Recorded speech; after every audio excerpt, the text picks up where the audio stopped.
ਤੇ ਤੁਸੀਂ ਵਿੱਚ ਦੀ ਜਿਹੜਾ ਚਰਚਾ ਕੀਤੀ ਆ ਉਹ ਇਹ ਕਿ ਦੱਸਿਆ ਵੀ ਗੱਠਜੋੜ ਕਰਕੇ ਸ਼ਾਇਦ 3 ਪਰਚਿਆਂ ਦਾ ਜਿਹੜੀ ਆ ਉਹ ਟਾਲ ਹੋ ਗਈ ਹੈ। ਕਹਿੰਦੇ ਆਪ ਤੇ ਕਾਂਗਰਸ ਦੇ ਜਿਹੜਾ ਸਮਝੌਤਾ ਹੈ ਇਹਦਾ ਟ੍ਰੇਲਰ ਚੰਡੀਗੜ੍ਹ ਦੇ ਵਿੱਚ ਵੀ ਵੇਖਣ ਨੂੰ ਮਿਲ ਗਿਆ। ਨਹੀਂ, ਚੰਡੀਗੜ੍ਹ 'ਚ ਬਿਲਕੁਲ ਦੇਖਣ ਨੂੰ ਮਿਲ ਗਿਆ ਜੀ। ਜੀ। ਆਪਾਂ ਲੰਮੇ ਸਮੇਂ ਤੋਂ ਪ੍ਰਵੀਨ ਜੀ ਇਸ ਪ੍ਰੋਗਰਾਮ ਮਾਧਿਅਮ ਰਾਹੀਂ ਇਹ ਗੱਲ ਕਰਦੇ ਆਏ ਆ ਕਿ ਭਾਈ ਪੰਜਾਬ ਕਾਂਗਰਸ ਲੀਡਰ ਰੌਲਾ ਪਾਉਣ ਨਾ ਪਾਉਣ, ਮੰਨਣ ਨਾ ਮੰਨਣ, ਭਗਵੰਤ ਮਾਨ ਕਹਾਣੀਆਂ ਸੁਣਾਉਣ, ਏਕਤੀ ਕਾਂਗਰਸ, ਪਰ ਇਹ ਗੱਠਜੋੜ ਲਈ ਤਿਆਰ ਨੇ ਜੀ। ਤੇ ਦਿੱਲੀ 'ਚ ਗੱਠਜੋੜ ਦੀ ਭੂਮਿਕਾ ਲਿਖੀ ਜਾ ਚੁੱਕੀ ਹੈ, ਇਬਾਰਤ ਲਿਖੀ ਜਾ ਚੁੱਕੀ ਹੈ। ਤੇ ਆਪਾਂ ਕਿੰਨੀ ਵਾਰ ਹਵਾਲਾ ਦਿੱਤਾ ਕਿ ਦਿੱਲੀ 'ਚ 3-4 ਵਾਲਾ ਹੋ ਗਿਆ ਜੀ, ਪੰਜਾਬ 'ਚ 7-6 ਵਾਲਾ ਹੋ ਗਿਆ ਜੀ। ਸੋ ਹੁਣ ਪਿਛਲੇ 2 ਦਿਨ ਪਹਿਲਾਂ ਚੰਡੀਗੜ੍ਹ ਦੇ ਵਿੱਚ ਨਗਰ ਨਿਗਮ ਨੂੰ ਲੈ ਕੇ ਮੇਅਰ, ਸੀਨੀਅਰ ਡਿਪਟੀ ਮੇਅਰ ਤੇ ਡਿਪਟੀ ਮੇਅਰ ਦੇ ਕਾਗਜ਼ ਭਰੇ ਗਏ। ਨਾਮਜ਼ਦਗੀ ਸ਼ਨੀਵਾਰ ਨੂੰ ਕਾਗਜ਼ ਭਰਨ ਦੀ ਤਰੀਕ ਸੀ ਜੀ। ਤੇ ਉਸ ਦਿਨ ਤਿੰਨੋਂ ਪਾਰਟੀਆਂ ਦੇ ਲੀਡਰਾਂ ਨੇ ਤਿੰਨੇ ਅਹੁਦਿਆਂ ਤੇ ਕਾਗਜ਼ ਭਰੇ।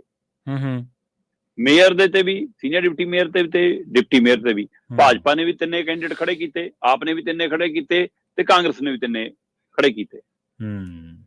ਪਰ ਦੂਸਰੇ ਪਾਸੇ ਖੜਗੇ ਸਾਹਿਬ ਨੂੰ ਕੇਜਰੀਵਾਲ ਸਾਹਿਬ ਬੜਾ ਸਾਰਾ ਗੁਲਦਸਤਾ ਦੇ ਰਹੇ ਸੀ ਤੇ ਉਦਣ ਕਹਿੰਦੇ ਉੱਥੇ ਇਹ ਕਹਾਣੀ ਲਿਖੀ ਗਈ ਕਿ ਭਾਈ ਆਪਾਂ ਇਹਨੂੰ ਅਮਲੀ ਜਾਮਾ ਪਹਿਨਾਉਣਾ। ਉਹਦੀ ਸ਼ੁਰੂਆਤ ਚੰਡੀਗੜ੍ਹ ਤੋਂ ਹੁੰਦੀ ਆ। 2016 ਚੋਂ ਭਾਜਪਾ ਲਗਾਤਾਰ ਆਪਣਾ ਮੇਅਰ ਬਣਾਉਂਦੀ ਆ ਰਹੀ ਆ। ਠੀਕ ਹੈ ਜੀ।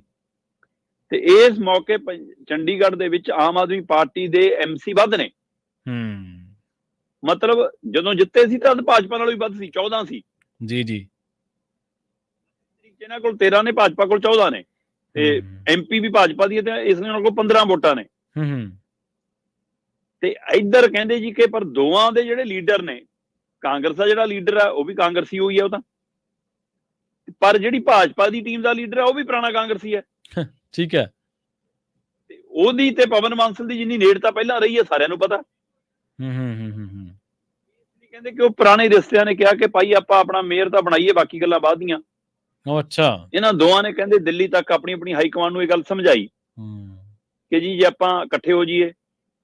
ਤੇ ਕਹਿੰਦੇ ਜੀ ਇਹ ਫਿਰ ਇਹ ਗੱਲ ਸਿਰੇ ਚੜੀ ਕਿ 13 ਆਮ ਆਦਮੀ ਪਾਰਟੀ ਦੇ ਤੇ 7 ਕਾਂਗਰਸ ਦੇ 20 ਹੋ ਗਏ ਆਪਣੇ ਕੋਲ, ਉਹਨਾਂ ਕੋਲ 15 ਨੇ ਤੇ ਆਪਾਂ ਇਸ ਨੂੰ ਸਿਰੇ ਚਾੜੀਏ। ਤੇ ਇਹ ਜੀ ਟ੍ਰੇਲਰ ਸਿਰੇ ਚੜ ਗਿਆ, ਸਮਝੌਤਾ ਹੋ ਗਿਆ ਕਿ ਮੇਅਰ ਆਮ ਆਦਮੀ ਪਾਰਟੀ ਦਾ, ਸੀਨੀਅਰ ਡਿਪਟੀ ਮੇਅਰ ਤੇ ਡਿਪਟੀ ਮੇਅਰ ਕਾਂਗਰਸ ਦਾ। ਠੀਕ ਹੈ। ਤੇ ਲੋਕ ਸਭਾ ਚੋਣ 'ਚ ਕਾਂਗਰਸ ਦੇ ਉਮੀਦਵਾਰ ਨੂੰ ਆਪ ਸਮਰਥਨ ਕਰੂਗੀ। ਅੱਜ ਦੀ ਤਰੀਕ 'ਚ ਸਮਝੌਤਾ ਹੈ।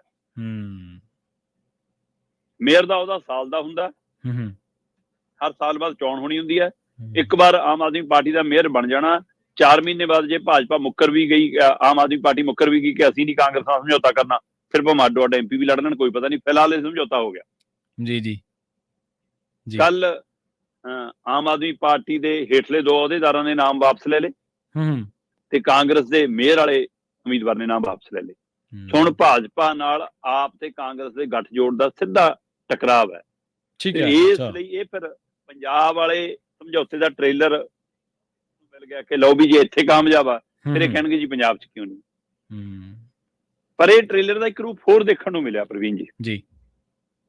ਉਹ ਰੂਪ ਇਹ ਹੈ ਕਿ ਚੰਡੀਗੜ੍ਹ ਪੰਜਾਬ ਦੀ ਰਾਜਧਾਨੀ ਹੈ, ਹਰਿਆਣੇ ਦਾ ਜੇ ਪੈਰ ਧਰਾ ਚੱਲੀ ਜਾਂਦਾ ਧੱਕੇ ਨਾਲ, ਹੈਗੇ ਨੇ ਉਹਨਾਂ ਨੂੰ ਨਵੀਂ ਰਾਜਧਾਨੀ ਨਹੀਂ ਦੇ ਰਹੀਆਂ ਸਰਕਾਰਾਂ, ਪਰ ਹਿਮਾਚਲ ਵੀ ਨਾਲ ਲੱਗਦਾ। ਠੀਕ ਹੈ। ਤੇ ਇੱਥੇ ਮੁਕਾਬਲੇ 'ਚ 3 ਧਿਰਾਂ ਸੀ, ਕਾਂਗਰਸ ਤੇ ਆਪ ਜੀ। ਆਲੇ ਦੁਆਲੇ ਤਿੰਨਾਂ ਹੀ ਸੂਬਿਆਂ 'ਚ ਤਿੰਨਾਂ ਹੀ ਪਾਰਟੀਆਂ ਦੀ ਸਰਕਾਰ ਹੈ। ਠੀਕ ਹੈ। ਹਰਿਆਣੇ 'ਚ ਭਾਜਪਾ ਦੀ, ਪੰਜਾਬ 'ਚ ਆਪ ਦੀ, ਹਿਮਾਚਲ 'ਚ ਕਾਂਗਰਸ ਦੀ। ਜੀ। ਇਹਨਾਂ ਨੇ ਜੀ, ਭਾਜਪਾ ਨੇ ਆਮ ਆਦਮੀ ਪਾਰਟੀ ਦਾ ਇੱਕ MC 10 ਤਰੀਕ ਨੂੰ ਤੋੜ ਲਿਆ। ਕਹਿੰਦੇ ਲਓ ਜੀ ਬਿੱਲੂ ਸਾਡੇ ਨਾਲ ਸ਼ਾਮਲ। ਠੀਕ ਹੈ ਜੀ। ਤੇ ਭਾਜਪਾ ਨੂੰ ਲੱਗਾ ਕਿ ਸਾਡਾ ਤਾਂ ਕੋਈ ਖਰੀਦ ਨਹੀਂ ਸਕਦਾ, ਸਾਡੇ ਤਾਂ ਪੱਕੇ ਬੰਦੇ ਸਾਡੇ ਨਹੀਂ ਜਾਂਦੇ, ਅਸੀਂ ਤਾਂ ਖਰੀਦਣ ਦਾ ਕੰਮ ਅਸੀਂ ਕਰਦੇ ਹਾਂ, ਤੋੜਨ ਦਾ ਕੰਮ ਅਸੀਂ ਕਰਦੇ ਹਾਂ। ਜੀ ਜੀ। ਜੋੜ ਤੋੜ ਸਾਨੂੰ ਆਉਂਦਾ ਹੈ, ਹੋਰ ਨੇ ਕਿਹਨੇ ਕਰਨਾ।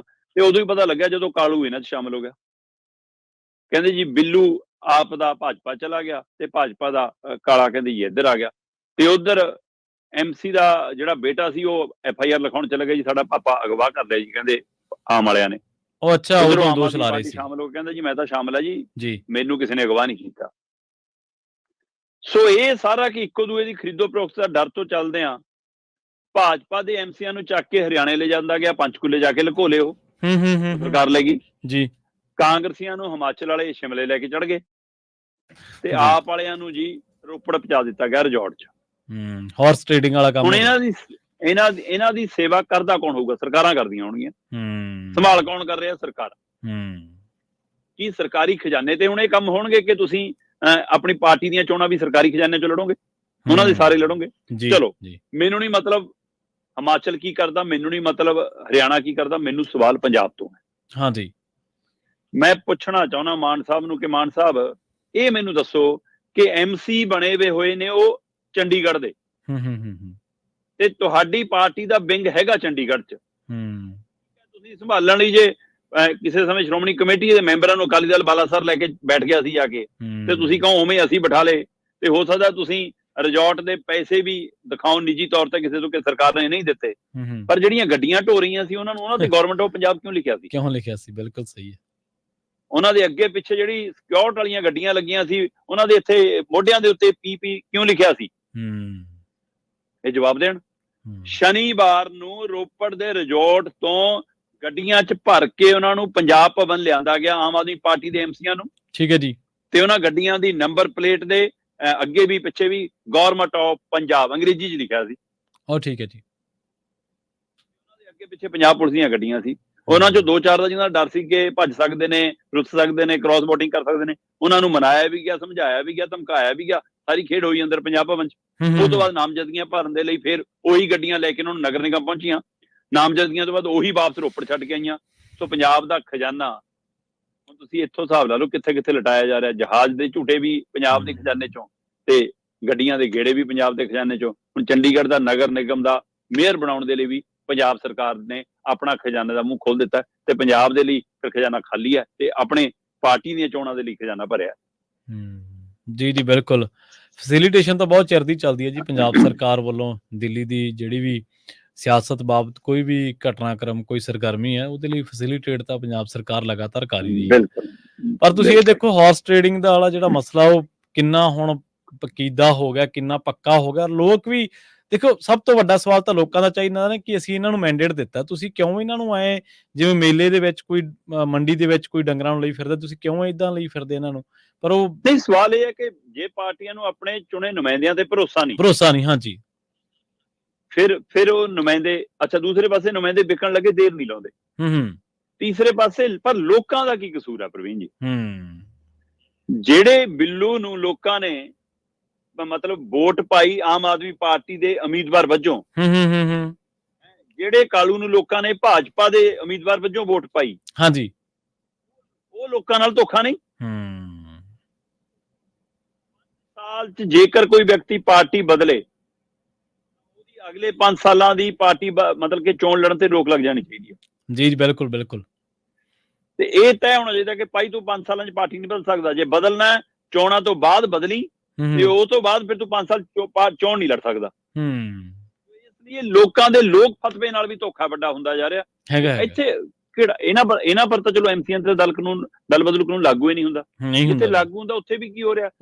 ਅਸੀਂ ਆ ਮਹਾਰਾਸ਼ਟਰ 'ਚ ਦੇਖਿਆ, ਕਹਿੰਦੇ ਜੀ ਹੁਣ ਅਸਲੀ ਸ਼ਿਵ ਸੈਨਾ ਆਏ, MLA ਆ ਵੀ ਹੈਗੇ ਨੇ, 2 MLA ਜੇ ਸਹੀ ਨੇ, ਕਾਨੂੰਨ ਕਾਹਦੇ ਲਈ ਬਣਾਇਆ ਸੀ? ਇਸ ਲਈ ਇਹ ਬੜੀ ਖੇਡ ਹੈ, ਇਹ ਧੋਖਾ ਹੈ ਲੋਕਾਂ ਨਾਲ। ਜੀ ਜੀ ਜੀ, ਬਿਲਕੁਲ ਬਿਲਕੁਲ।